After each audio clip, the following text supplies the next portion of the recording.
அம்மா, நீங்க மலர் மேல உள்ள கோவத்துல எதுவுமே நம்ப மாட்டேங்கிறீங்கம்மா. ஆனா அவங்க அர்ஜுன், இதுக்கு மேல நம்ம என்ன சொன்னாலும் கண்டிப்பா அவங்க கேட்க மாட்டாங்க. அவளும் கேட்க விட மாட்டா. இங்க நிக்கிறதுல எந்த பிரயோஜனமும் இல்ல. வா அர்ஜுன், போலாம்.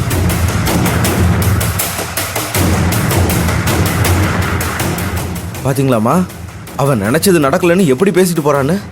அவங்க சொல்றத நம்புறதுக்கு நான் என்ன முட்டாளா? அர்ஜுன இப்படி கைக்குள்ள அவ போட்டு வச்சிருக்கிறத நினைக்கும் போதுதாம்மா எனக்கு ரொம்ப கவலையா இருக்கு.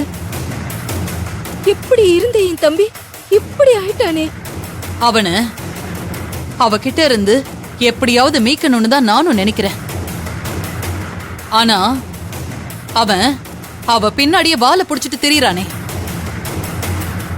என்னைக்கா இருந்தாலும் அவளோட உண்மையான முகம் அவனுக்கு தெரியத்தான் போகுது. அப்ப வந்து அம்மான்னு அவன் நிக்கத்தான் போறான்.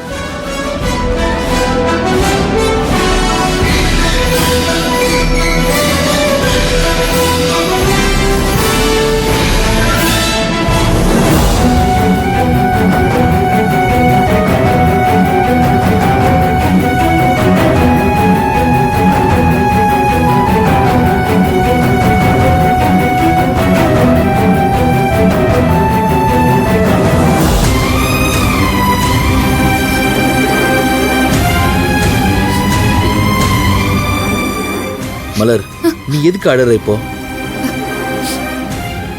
அத்தை நம்மள பத்தி தப்பா நினைக்கிறாங்களே, அதை நினைச்சா எனக்கு ரொம்ப வருத்தமா இருக்கு. அது அவங்க நினைக்கிறது இல்ல மலர், அவங்கள துர்காவும் சிவாவும் அப்படி நினைக்க வைக்கிறாங்க.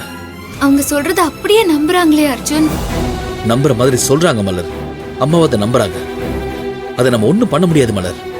நாம உண்மையதான் சொல்றோம், அத அத்தை நம்ப மாட்டேங்கிறாங்க. அவங்க சொல்ற பொய்ய இப்படி நம்புறாங்களே. இதுக்கெல்லாம் அடிப்படையான விஷயமே அம்மா மனசுல உன்னை பத்தின விஷ விதைய அவங்க தூவி விட்டு அதுக்கு தண்ணி ஊத்தி உரம் போட்டு வச்சிருக்காங்க.